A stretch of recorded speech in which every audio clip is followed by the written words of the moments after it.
Praise the Lord. Greetings in the mighty name of Jesus Christ. Good morning, everyone. Good morning, Pastor Bobby and Pastora Cynthia, and to all the brethren in the Lord around the globes in this platform this morning, and to all my co-pastors in the vineyard in this platform. So, thank you so much, Pastor Bobby and Pastora Cynthia, sa a big privilege that I share the Word of God in this platform again. And so, without further ado, if you have Bible with you, let us open our Bible in the book of Isaiah, chapter 38, verse 1 down to 5. It says, "Those days was Hezekiah sick unto death, and Isaiah the prophet, the son of Amos, came unto him and said unto him, Thus saith the Lord, Sit down house in order, for thou shalt die and not live. Then Hezekiah turned his face toward the wall and prayed unto the Lord, and said, Remember now, O Lord, I beseech thee, how have I walked before thee in truth and with a perfect heart, and I have done which is good in thy sight. And Hezekiah wept sore.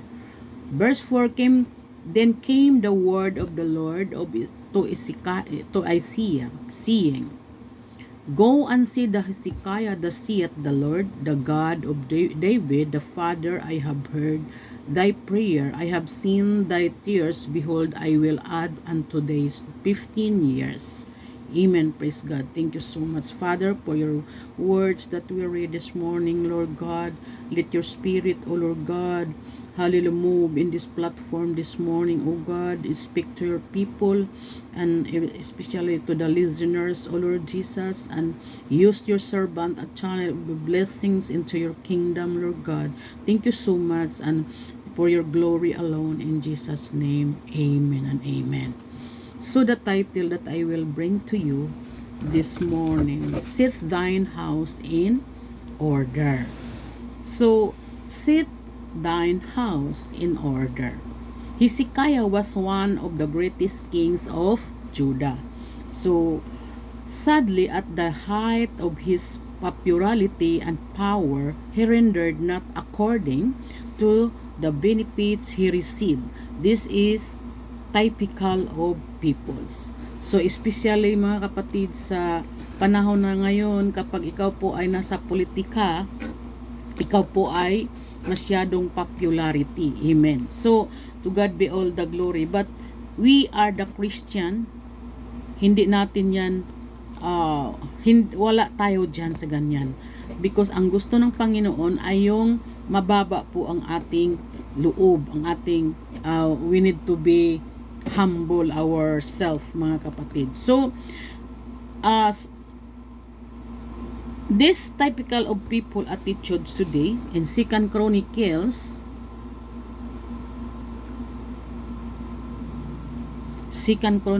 32 verse 25, it says, But Hezekiah rendered not again according to the benefit done unto him, for his heart was lifted up. Therefore was wrath upon him, upon Judah and Jerusalem. Ngunit si Hezekiah ay hindi nagbayad uli ng ayon sa kabutihang ginawa sa kanya. Amen. Sapagkat ang kanyang puso ay nagmataas, kaya nagkaroon ng kapuutan sa kanya at sa Judah at sa Jerusalem. Amen. Ang ating Panginoon ay hindi po ayaw niya ng ganun, yung mayroon tayong nagmamataas po tayo sa ating sarili, nagmamapuri po tayo sa ating sarili, mga kapatid. The son forget God's abundant mercies. Some Christians live not differently to unbelievers. Some Christians said, mga kapatid, that wala pong pagkakaiba sa mga unbelievers ang mga Kristiyano, mga kapatid. Amen. But hindi naman po lahat. Amen. The Christian and hindi daw iba sa mga unbelievers, like Hezekiah. They rendered not according to the benefits that received from God. Like Hezekiah, nagmamataas na po siya, mga kapatid. That's why, kapag tayo po, mga kapatid, ay nagkaroon na ng ganun, tayo po, mga palalahanan ng ating Panginoon. Look at Hezekiah.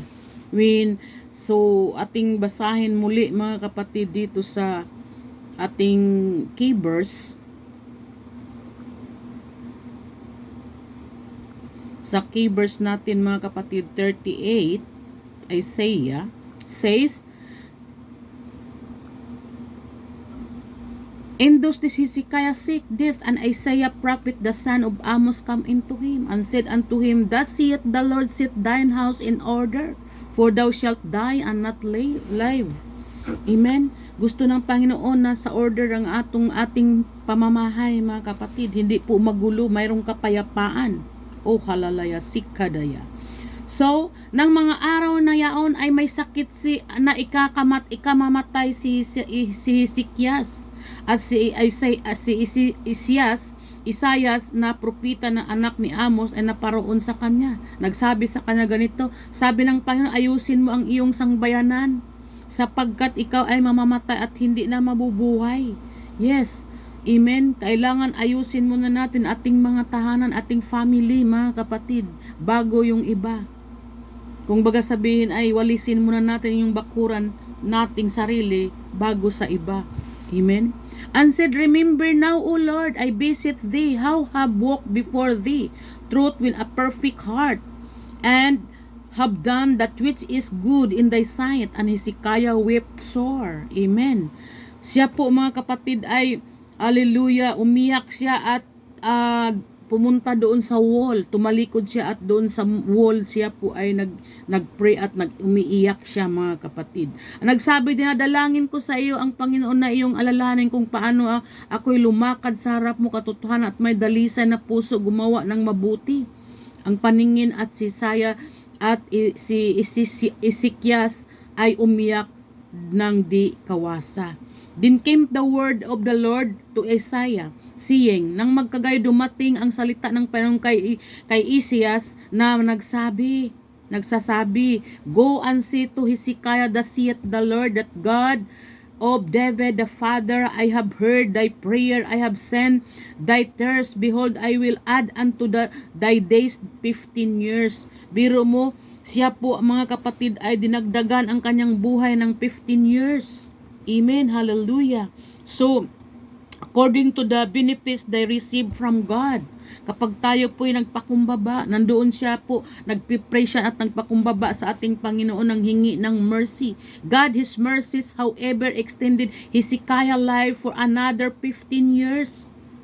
The same and warning is for us today. That is the warning for us today mga kapatid, na ayusin natin ang ating tahanan, ating family, bago ang lahat mga kapatid. Amen. At ayusin natin yung ating paglilingkod sa ating Panginoon mga kapatid.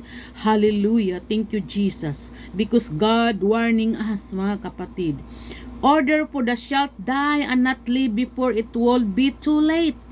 Sit thine house in order, for thou shalt die and not live before it will be too late. Baka huli na ang lahat bago tayo magsisi mga kapatid. Amen. Praise God. So, tayo po mga kapatid ay kailangan ating ayusin muna ang ating mga sarili sa harapan ng ating Panginoon, especially ating family. Wala naman pong perfect na family. Si perfecto lamang mga kapatid. Amen. In second Kings mga kapatid, we read the 2 Kings verse 20, 1 verse 1 down to 11. And those days was Hezekiah sick. The prophet Isaiah son of Amos came and said unto him, Thus saith the Lord, set thine house in order, thou shalt die and not live. Ganon din mga kapatid dito sa ating key verse ng Isaiah. Amen. Praise God. So, I beseech thee. Sabi ng ganon, Oh, remember now, I have walked before thee and truth with a perfect heart, and have done which is good in thy sight. And Hezekiah wept sore. Dinalangin ko sa iyo ang Panginoon na iyong alalahanin kung paanong ako'y lumakad sa harap mo sa katotohanan at may dalisay na puso, at gumagawa ng mabuti sa iyong paningin, at si Hezekias ay umiyak na mainam. Amen. Praise God. Hallelujah.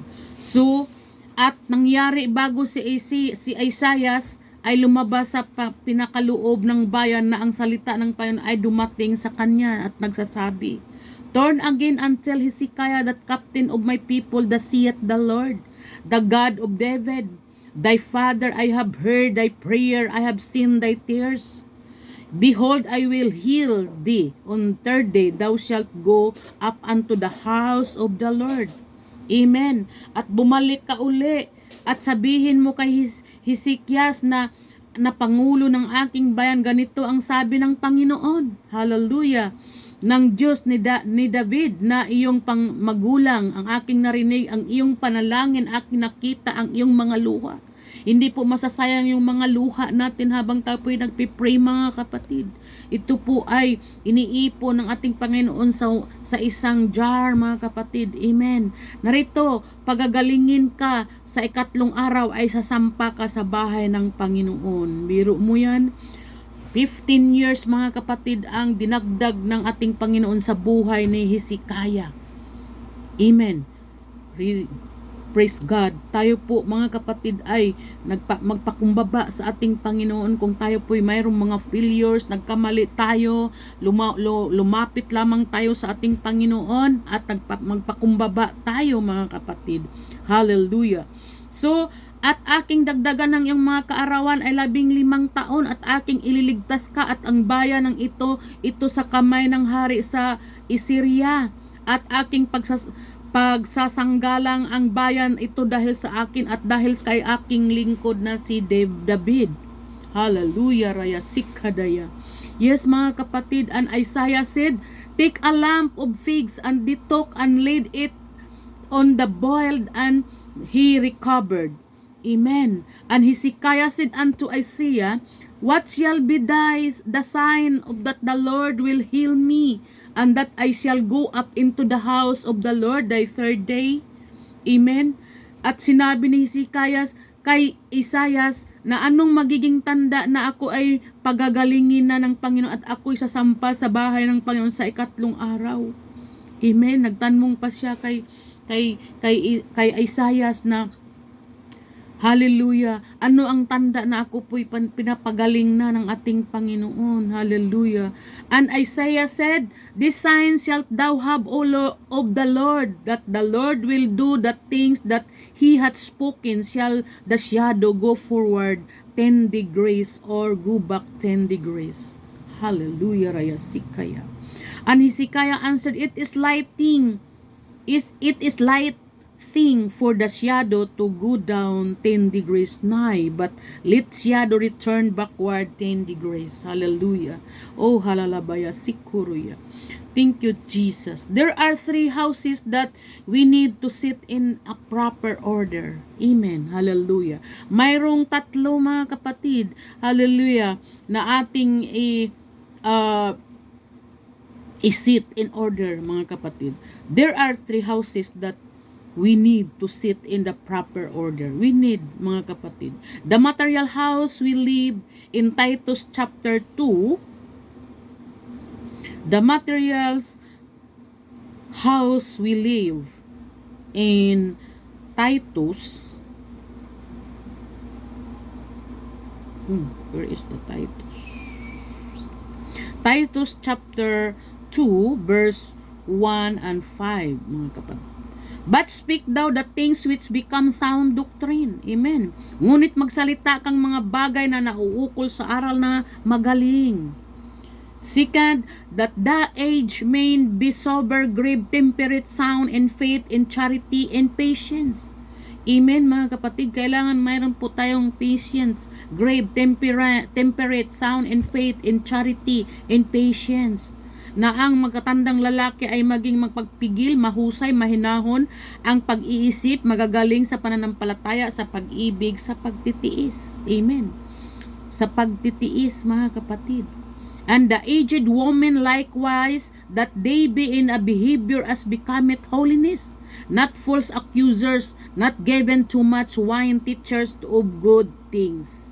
Kailangan hindi po tayo mga accusers, mga kapatid. At mayroong tayong kabanalan, mga babae, mga kapatid.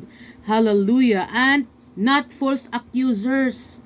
And not give too much wine teachers to good things. Kailangan tayo po mga kapatid magtuturo ng mabuti. Hallelujah. And Demi teach the young women to be sober, to love their husband, to love their children. Amen. Kailangan mga kapatid na upang kanilang maturuan ang mga babaeng may kabataan na magsisiibig sa kanya-kanyang asawa, magsisiibig sa kanilang mga anak, mangagpakahinahon. Amen. Kailangan mga pakahinahon po tayo mga kapatid. In 5, to be discreet, chaste, keepers at home, good, obedient to their own husband, that the word of God be not blasphemed. Amen. Pakahinahon, mangagpakalinis, mangagpakasipag sa bahay, magandang loob, pasakop sa kanya-kanyang asawa upang huwag lapastangin ang salita ng Diyos. Oh, hallelujah. So, second mga kapatid, the spiritual house of God. Amen. Kailangan, hallelujah, the spiritual house of God. Amen. Kailangan malinis po ang ating kalooban, hindi lamang sa panglabas mga kapatid. In 1 Timothy chapter 3:15, it says, but if I tarry long, that thou mayest know how thou oughtest to behave thyself in thy house of God, which is the church of the living God. Amen. That a pillar and ground of the truth. Ngunit kung ako'y magluwat na mahabang panahon ay upang maalaman mo kung paano ang dapat sa mga tao na ugaliin nila sa bahay ng Diyos, na siyang iglesyas ng Diyos na buhay at haligi at suhay ng katotohanan. Amen. Hallelujah. Kailangan mga kapatid sa spiritual house of God sa atin una, and then sa pamamahay ng ating Panginoon. Amen. So, number 3, the fleshly house of God, our body. Yung ating pangnasa, yung yung fleshly, yung pangkatawan, ating fleshly house, our body, ating katawan, because this is the temple of God mga kapatid. In 2 Corinthians chapter 5, in 2 Corinthians chapter 2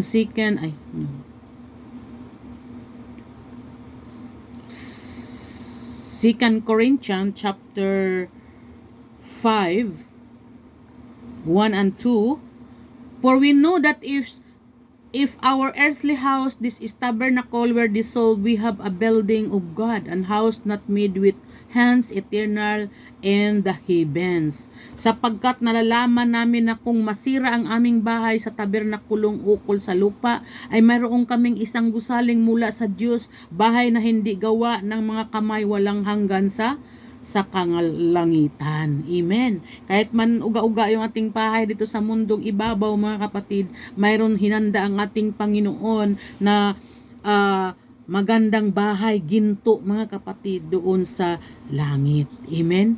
So, tayo po lamang magpapatuloy na maglingkod ng tapat sa ating Panginoon. Ang sabi, set thine house in order. Kaya nasa order tayo because ang Panginoon ay order siya mga kapatid. Gusto niya na nasa order po tayo, not in unorder, not unorder mga kapatid. Hallelujah, raya sikadaya. Thank you Jesus, thank you Lord. Hallelujah. So ating Panginoon mga kapatid, gusto niya na tayo po'y maayos sa kanyang harapan. Huwag tayong manghimagod na gumawa ng mabuti sa harapan ng ating Panginoon mga kapatid.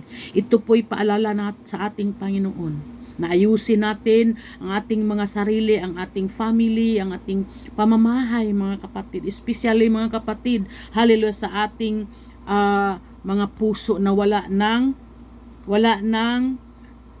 kagalit, wala nang tinatago doon mga kapatid, yung mga pagtatampo, mga hallelujah, yung kagalit, mayroong tinatago doon na anong tawag nito, na marumi pang ating puso, kailan linisin natin yan mga kapatid. Hallelujah. Ang sabi nga mga kapatid ng 1 John 1:9, if we confess our sin, He is faithful and just to forgive our sin and cleanse us for our all unrighteousness. Amen. God bless us all, and back to you, Pastor Bobby.